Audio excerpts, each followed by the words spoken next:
Capítulo 53. Todos los amigos de la señora Weston tuvieron una gran alegría con su feliz alumbramiento, y para Emma, a la satisfacción de saber que todo había ido perfectamente bien, se añadió la de que su amiga hubiese sido madre de una niña. Ella había manifestado sus preferencias por una señorita Weston.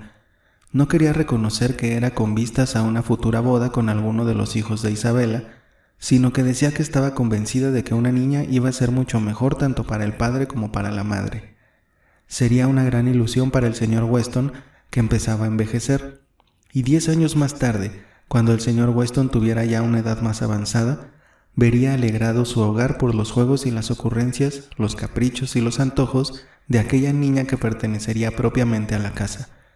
Y en cuanto a la señora Weston, nadie podía dudar de lo que iba a significar para ella una hija, y hubiese sido una lástima que una maestra tan buena como ella no hubiese podido volver a enseñar. «Ha tenido la suerte de haber podido practicar conmigo», decía Emma, «como la baronesa de Almane con la condesa de Hostalis, en Adelaida y Teodora, de Madame Henlis, y ahora veremos cómo sabe educar mejor a su pequeña Adelaida».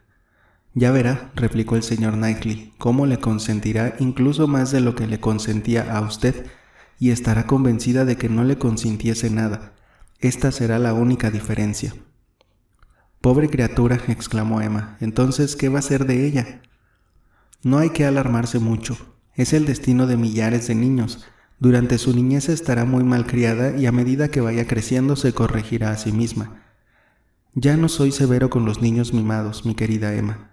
Yo que le debo a usted toda mi felicidad, ¿no sería una ingratitud monstruosa ser severo para con los niños mimados?» Emma se echó a reír y replicó: «Pero yo tenía la ayuda de todos sus esfuerzos para contrarrestar la excesiva benevolencia de los demás. Dudo que sin usted, solo con mi sentido común, hubiese llegado a enmendarme». «¿De veras? Yo no tengo la menor duda. La naturaleza le dotó de inteligencia. La señorita Taylor le inculcó buenos principios. Tenía usted que terminar bien. Mi intervención tanto podía hacerle daño como beneficiarla. Era lo más natural del mundo que pensara: ¿qué derecho tiene a sermonearme? Y me temo que era también lo más natural que pensase que yo lo hacía de un modo desagradable. No creo haberle hecho ningún bien. El bien me lo hice a mí mismo al convertirla a usted en el objeto de mis pensamientos más afectuosos. No podía pensar en usted sin mimarla, con defectos y todo, y a fuerza de encariñarme con tantos errores, creo que he estado enamorado de usted por lo menos desde que tenía 13 años. «Yo estoy segura de que me ha hecho mucho bien», dijo Emma. «Muchas veces me dejaba influir por usted, muchas más veces de lo que quería reconocer en aquellos momentos. Estoy completamente convencida de que me ha servido de mucho, y si a la pobre Ana Weston también van a mimarla, haría usted una gran obra de caridad haciendo por ella todo lo que ha hecho por mí, excepto enamorarse de ella cuando tenga 13 años. ¿Cuántas veces, cuando era usted una niña, me ha dicho con una de sus miradas arrogantes: «Señor Knightley, voy a hacer esto y aquello, papá dice que me deja», o «la señorita Taylor me ha dado permiso», algo que usted sabía que yo no iba a probar? En estos casos, al intervenir, yo le daba 2 malos impulsos en vez de 1. «Qué niña más encantadora debía ser. No me extraña que usted recuerde mis palabras de un modo tan cariñoso. Señor Knightley», siempre me llamaba «señor Knightley», y con la costumbre dejó de sonar tan respetuoso, y sin embargo lo es. Me gustaría que me llamara de algún otro modo, pero no sé cómo. Recuerdo que una vez hace unos 10 años en una de mis encantadoras rabietas le llamé George. Lo hice porque creí que iba a ofenderse, pero como usted no protestó, nunca más volví a llamarle así». «¿Y ahora? ¿No puede llamarme George?» «Oh, no, imposible. Yo solo puedo llamarle señor Knightley. Ni siquiera le prometo igualar la elegante concisión de la señora Elton llamándole señor K. Pero le prometo», añadió enseguida riéndose y ruborizándose al mismo tiempo, «le prometo que le llamaré una vez por su nombre de pila. No puedo decir cuándo, pero quizás sea capaz de adivinar dónde, en aquel lugar en el que 2 personas aceptan vivir unidos en la fortuna y la adversidad». Emma lamentaba no poder hablarle con más franqueza de uno de los favores más importantes que él, con su gran sentido común, hubiese podido hacerle, aconsejándole de modo que le hubiese evitado incurrir en la peor de todas sus locuras femeninas, su empeño en intimar con Harriet Smith, pero era una cuestión demasiado delicada. No podía hablar de ella. En sus conversaciones solo muy raras veces mencionaban a Harriet, Por su parte, ello podía atribuirse simplemente a que no se le ocurría pensar en la muchacha, pero Emma se inclinaba a atribuirlo a su tacto y a las sospechas que debía de tener, por ciertos detalles de que la amistad entre ambas amigas comenzaba a declinar.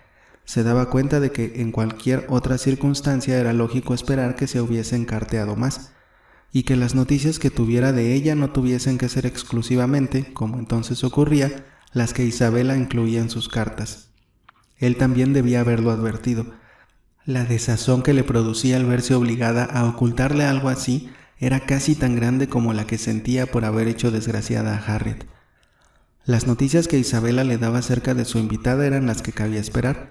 A su llegada le había parecido de mal humor, lo cual le pareció totalmente natural teniendo en cuenta que les estaba esperando el dentista, pero una vez solucionado aquel contratiempo, no tenía la impresión de que Harriet se mostrara distinta a como ella la había conocido antes. Desde luego, Isabela no era un observador muy penetrante. Sin embargo, si Harriet no se hubiera prestado a jugar con los niños, su hermana no hubiese podido dejar de darse cuenta. Emma disfrutaba más de sus consuelos y de sus esperanzas sabiendo que la estancia de Harriet en Londres iba a ser larga. Las 2 semanas probablemente iban a convertirse por lo menos en un mes, y el señor y la señora John Knightley volverían a Highbury en agosto y la habían invitado a quedarse con ellos hasta entonces para regresar todos juntos.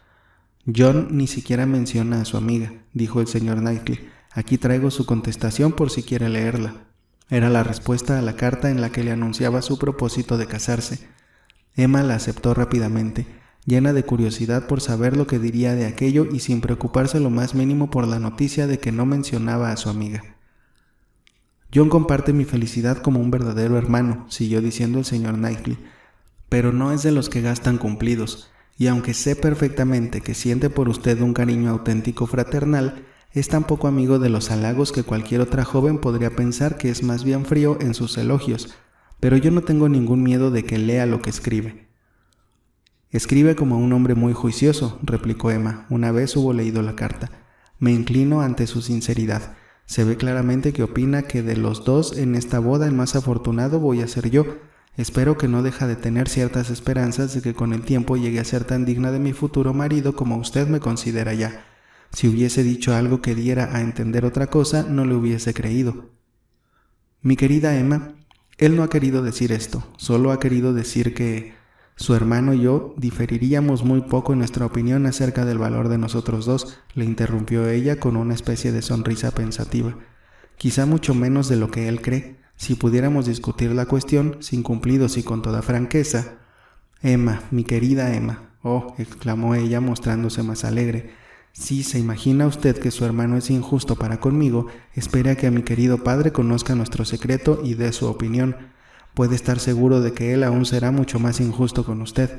Le parecerá que todas las ventajas estarán de su lado y que yo tengo todas las cualidades. Espero que para él no me convertiré inmediatamente en su pobre Emma. Su compasión por los méritos ignorados suele reducirse a eso.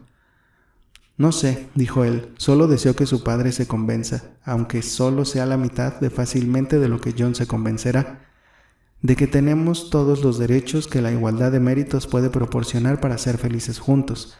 Hay una cosa en la carta de John que me resulta divertida, ¿no la ha notado? Aquí, donde dice que mi noticia no le ha cogido del todo por sorpresa, que casi estaba esperando que le anunciase algo por el estilo. Pero si no interpreto mal a su hermano, solo se refiere a que tuviera usted proyectos de casarse. No pensaba ni remotamente en mí. Parece que esto le haya pillado totalmente desprevenido.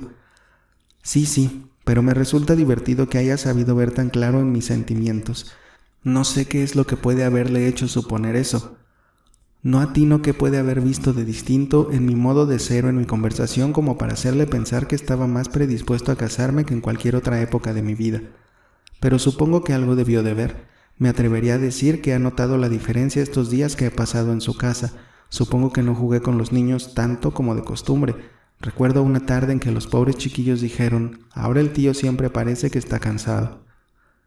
Había llegado el momento en que la noticia debía comunicarse y ver cómo reaccionaban otras varias personas.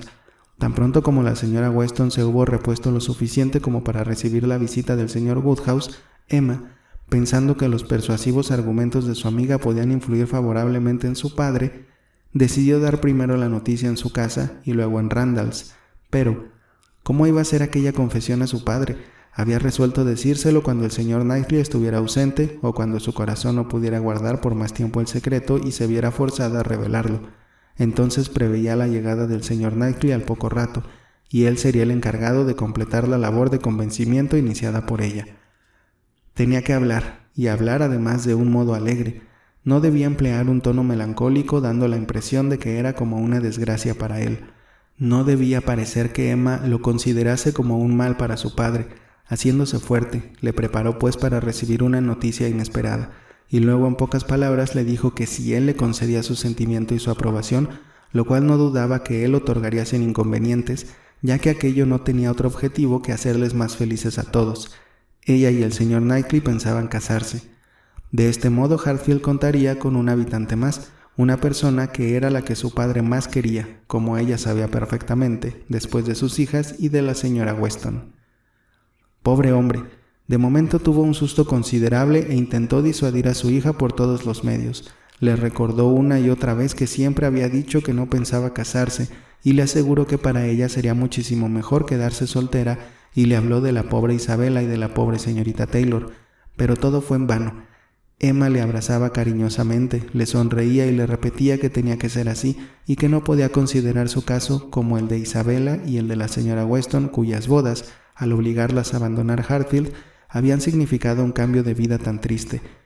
Ella no se iría de Hartfield, se quedaría siempre allí. Si se introducía algún cambio en la casa era solamente con miras a su bienestar, y estaba completamente segura de que él sería mucho más feliz teniendo siempre al lado al señor Knightley, una vez se hubiese acostumbrado a la idea.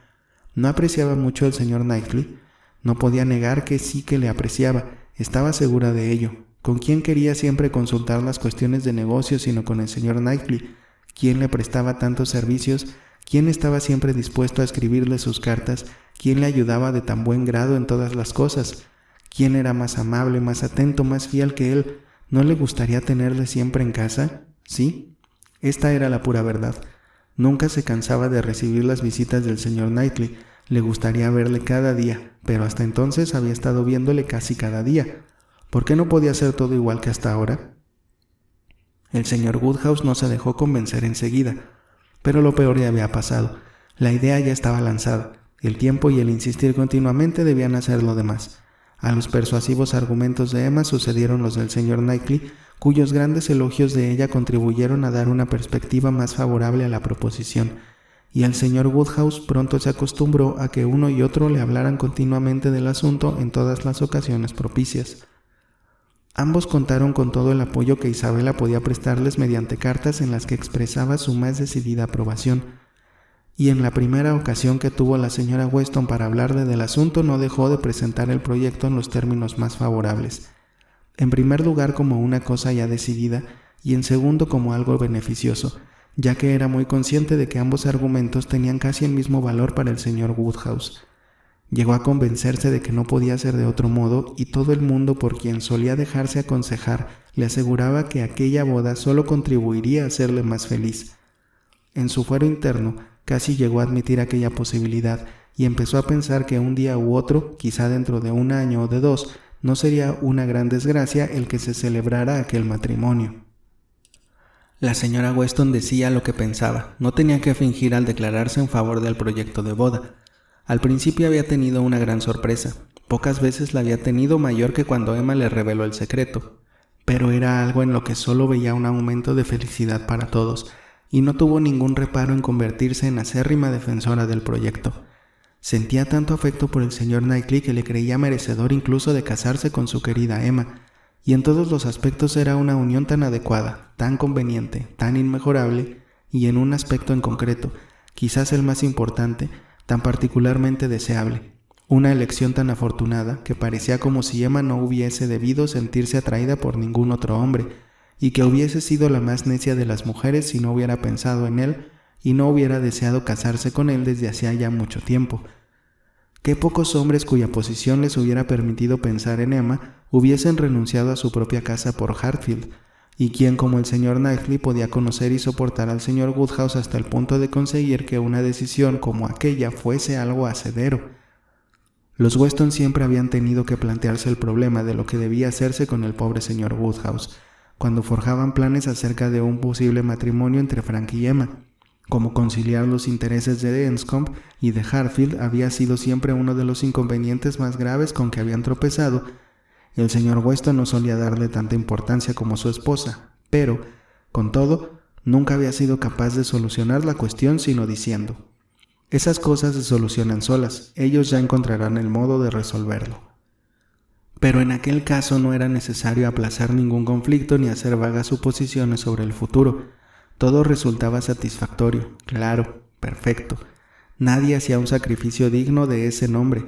Era una boda que ofrecía las máximas perspectivas de felicidad y en la que no existía ninguna dificultad efectiva, razonable para que nadie se opusiese a ella, o para que fuera preciso aplazarla.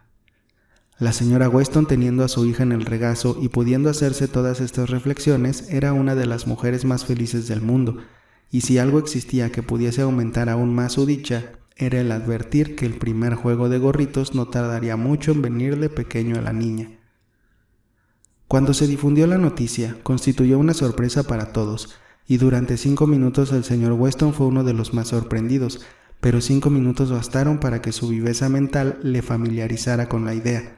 Enseguida vio las ventajas de aquella boda, y su alegría no fue inferior a la de su esposa, pero no tardó en olvidar el asombro que le había producido la noticia, y al cabo de 1 hora casi estaba a punto de creer que él siempre había imaginado que acabaría ocurriendo una cosa así. «Supongo que tiene que ser un secreto», dijo. «Esas cosas siempre tienen que ser un secreto, hasta que uno se entera que todo el mundo las sabe. Solo quiero saber cuándo se puede hablar de la boda. No sé si Jane tendrá alguna sospecha».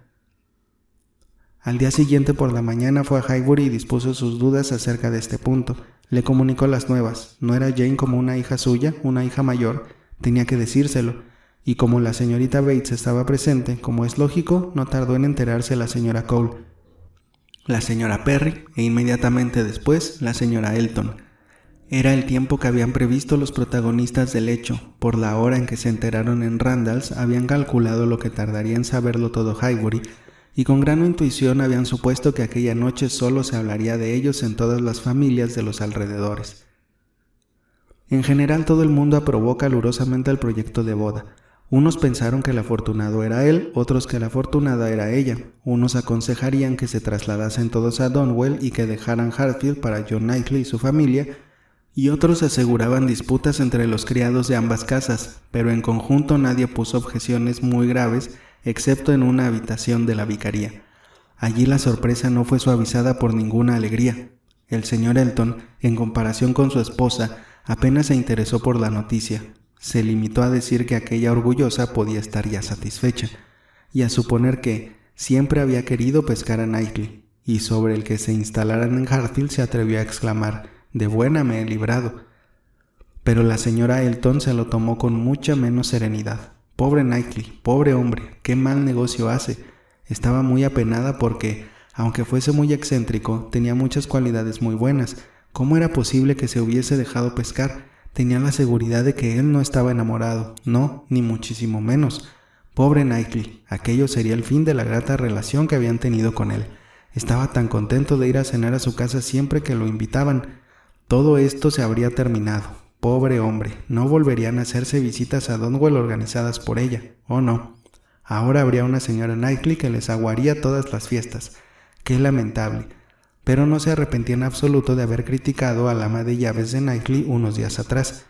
Qué disparate vivir todos juntos, no podía salir bien. Conocía a una familia que vivía cerca de Maple Grove que lo había intentado y habían tenido que separarse al cabo de unos pocos meses.